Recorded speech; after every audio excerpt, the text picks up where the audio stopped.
జమ్మలమడుగు డివిజన్లో పోలీసులు SC ST atrocity చట్టాన్ని నీరుగారుస్తున్నారు. దళితులకు సామాజిక న్యాయం జరగలేదని గ్రామీణ ప్రాంతాల్లోని దాడులకు గురైనటువంటి వాళ్ళు తీవ్ర మనస్తాపానికి గురవుతున్నారు. అదేవిధంగా జమ్మలమడుగు సబ్ డివిజన్ పరిధిలోని దళితులపైన జరిగిన దాడుల విషయంలో పోలీస్ స్టేషన్లో కేసులు నమోదైన ఆ కేసుల విచారణకు సంబంధించినటువంటి గతంలో పనిచేసిన జమ్మలమడుగు డిఎస్పి నాగరాజు గారు పలు కేసుల్లో విచారణ నిష్పక్షపాతంగా చేయకుండా అర్రకొర్ర చేసి తన విధి నిర్వహణకు ఆటంకాలు కలగకుండా తన ఉద్యోగానికి ఇబ్బంది లేకుండా ఆయన పనిచేసిన రోజుల్లో ఎన్ని అట్రాసిటీ కేసులు విచారణ చేస్తే ఆ కేసులో నేరస్తులకు ఎక్కడైనా ఒక శిక్ష పడిందా? కనీసం రిమాండ్కి వెళ్ళినారా? లేదు. అలా కాకపోగా చివరకు దళితుల కేసులో కాంప్రమైజ్ చేయడానికి మధ్యవర్తి రాయబార వ్యవహారాలు కూడా నిర్వహించినట్టుగా స్పష్టమైన ఆధారాలు ఉన్నాయి. కాబట్టి ఎస్సీ ఎస్టీ కేసుల నిర్వీర్యానికి ప్రధాన సూత్రధారిగా వ్యవహరించినటువంటి ఐఓ నాగరాజు గారి పైన ఆ కేసుల విషయం పైన నేషనల్ ఎస్సీ కమిషన్, రాష్ట్ర స్థాయి ఎస్సీ కమిషన్ ఒక ప్రత్యేక అధికారిని నియమించి కేసులు మొత్తం దర్యాప్తు చేపట్టాలని మా తరపున అటు ప్రభుత్వాన్ని ఇటు ఎస్సీ సామాజిక వర్గాల పక్షాన మేము కమిషన్ కోరుతున్నాం. కమిషన్ విచారణ చేస్తే డిఎస్పీ అవకతవకలన్నీ కూడా బయటకు వస్తాయి. తన అధికారాన్ని కొన్ని వర్గాల కోసమో తన వ్యక్తిగత ప్రయోజనాల కోసమో ఉపయోగించినట్లయితే చట్టరీత్యా నేరం అని చెప్పని ఎస్సీ యాక్ట్ చెప్తోంది. ఆ చట్ట పరిధిలో ఆయన పైన కూడా చర్యలు తీసుకోవాలని రేపు మాపు మేము కమిషన్ కోరనున్నాం. ఈ జిల్లాకు కమిషన్ వచ్చినా లేదా ఢిల్లీకి వెళ్ళి నేషనల్ కమిషన్ కలిసి నాగరాజు పైన విచారణ కోసం ఏపీఎంఆర్పిఎస్ డిమాండ్ చేస్తుంది. మరి ఇప్పటికే చిలంపూర్లో కేసు జరిగితే ఆ సాకే కీర్తన అన్న అమ్మాయి 3 సంవత్సరాలు అవుతుంది.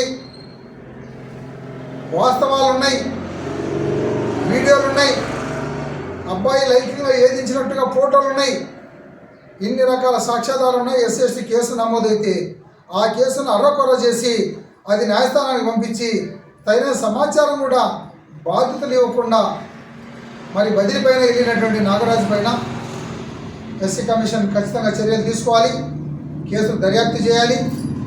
ఏవైనా చిన్న పొరపాట్లుంటే ఒక్కటి కూడా దాంట్లో లేకపోతే ఆయన నిర్దోషే. ఒకవేళ ఏ చిన్న కారణం దొరికి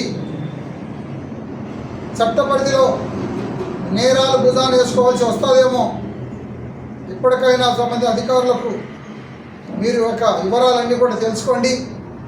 నేను చేసిన పొరపాట్లు ఏమన్నా ఉన్నాయా అని చెప్పనేసి సరిదిద్దుకునే ప్రయత్నం ఏదంటే చేయవలసిందిగా నేను విజ్ఞప్తి చేస్తూ ఉన్నాను. కాబట్టి ఇంకొక డిఎస్పీ అయినా ఎవరైనా కావచ్చు, చట్టానికి మీకు సర్వ అధికారాలు ఇచ్చారు డిఎస్పీ గారికి.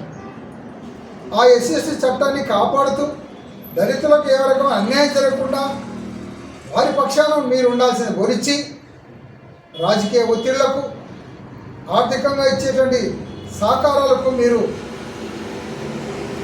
ప్రలోభాలకు లోనై చట్టాన్ని నిర్వీర్యం చేసి దళితులకు తీవ్ర అన్యాయం చేయడం అనేది సరికాదని మరోసారి చట్టంలో ఉన్నటువంటి నియమాలన్నీ కూడా చదివి మీరు మీ అధికారాన్ని నిర్వహించాల్సిందిగా మేము విజ్ఞప్తి చేస్తూ ఉన్నాం. కాబట్టి మరి జమ్మలమడుగులో ఒక అభాగ్యులైన వాళ్ళు చిత్త కాగితాలు ఏర్పడి జీవనం చేసే వాళ్ళ మీద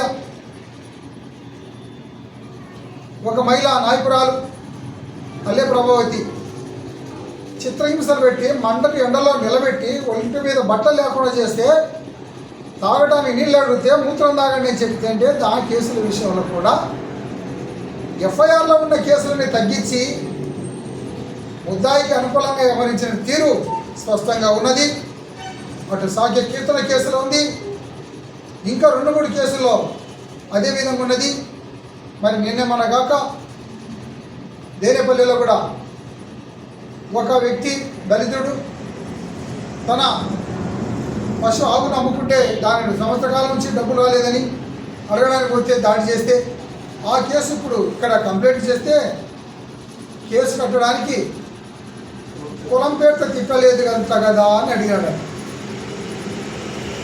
దళితుడు అవునా కాదా కావాలి, కులం పేరుతో తిట్టితేనే ఆ చట్టం వర్తిస్తుంది, లేకుంటే లేదా. 29 రకాల వివక్షతలకు ఈ చట్టం అనేది వర్తిస్తుంది. ఇది చాలామంది ఇంకా తెలుసుకోవాలి. సామాన్యులైన వ్యక్తులకే తెలిసినప్పుడు చట్టాన్ని అమలు చేసే అధికారులకు కూడా తెలియకపోవడం అంటే ఇది చాలా బాధాకరం. కాబట్టి మీరు చట్టాన్ని అమలు చేసే పరిస్థితిలో లేరనేది స్పష్టమవుతోంది. మీరు భయాందోళనలు ఉన్నారు, రాజకీయ ఒత్తిళ్లలో న్యాయం చేయలేకపోతున్నారు. అందుకు దయచేసి చట్టం ఆ పరిధిలో లేదు, ఎవరైనా కావచ్చు. అన్యాయం జరిగినప్పుడు వారిపైన కేసు నమోదు చేయాలి. వాస్తవాలన్నీ కూడా విచారణ చేసిన తర్వాత న్యాయస్థానానికి అప్పగించే న్యాయస్థానం తదుపరి మరి ఏ రకమైనటువంటి శిక్షలు విధించాలన్నా లేదా అని చెప్పినది మరి చట్టపరిధిలో ఉంటుంది. కాబట్టి మీరు మొదట చేయాల్సింది ఏంటంటే SC/ST కేసులు ఫిర్యాదులు వస్తే వెంటనే కేసు నమోదు చేయాలి. ఇవాళ కేసు నమోదు చేయలేదు. మా మీద దాడి చేసినవన్నీ, మమ్మల్ని దూషించినవన్నీ పిలిచి ఏమయ్యా నువ్వు ఇలా కొట్టావంటనా, నువ్వు తిట్టావంటనా, నీ కంప్లైంట్ వచ్చింది మా ముందు పెట్టి మాట్లాడతారా? మీరు ముద్దాయిగా ఉండాల్సిన వ్యక్తిని కూర్చోబెట్టి మాట్లాడతారా? ఇది ఎక్కడ న్యాయం? SC/ST కేసులో ఎవరైనా ముద్దాయి కావచ్చు, అతని నిలబడి ఉండాల్సిందే. కానీ బాధితులు నిలబెట్టి ముద్దాయిని కూర్చోబెట్టే పరిస్థితుల్లో ఇంకా చాలా చోట్ల ఆఫీసులలో జరుగుతూ ఉంది. దయచేసి దేనేపల్లి కేసు విషయంలో ఎస్పీ గారికి చెప్పాము. దాడి చేసిన తర్వాత వాళ్ళ హాస్పిటల్ కూడా వెళ్ళాడు. మీరు కేసు కట్టండి, దర్యాప్తు చేపట్టండి, DSP గారు చూస్తారు.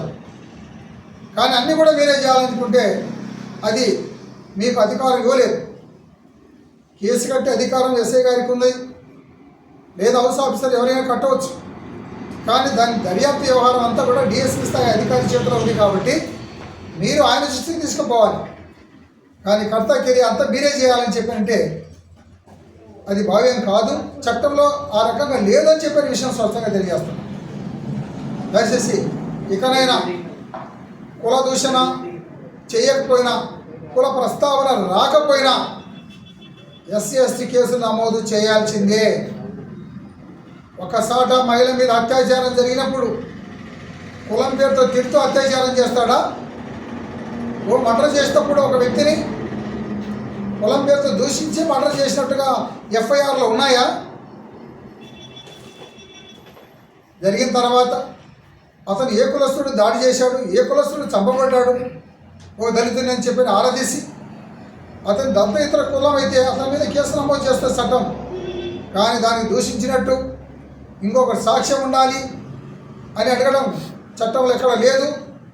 అటువంటి అపోహలో మీరు ఉన్నటువంటి అధికారులారా, ఇక్కడ నుంచి అయినా కానీ SC చట్టాన్ని సక్రమంగా అమలు చేయడం కోసం SC నేషనల్ కమిషన్, జాతీయ కమిషన్తో పాటు స్టేట్ కమిషన్ ఫస్ట్ వీళ్ళకి అందరికీ చట్టం గురించి తెలియజేయాల్సిందిగా మనస్ఫూర్తిగా విజ్ఞప్తి చేస్తున్నా. కమిషన్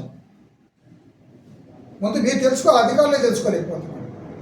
సామాన్యులు వచ్చి మిమ్మల్ని అడిగే పరిస్థితి ఎందుకు తెచ్చుకుంటున్నారు?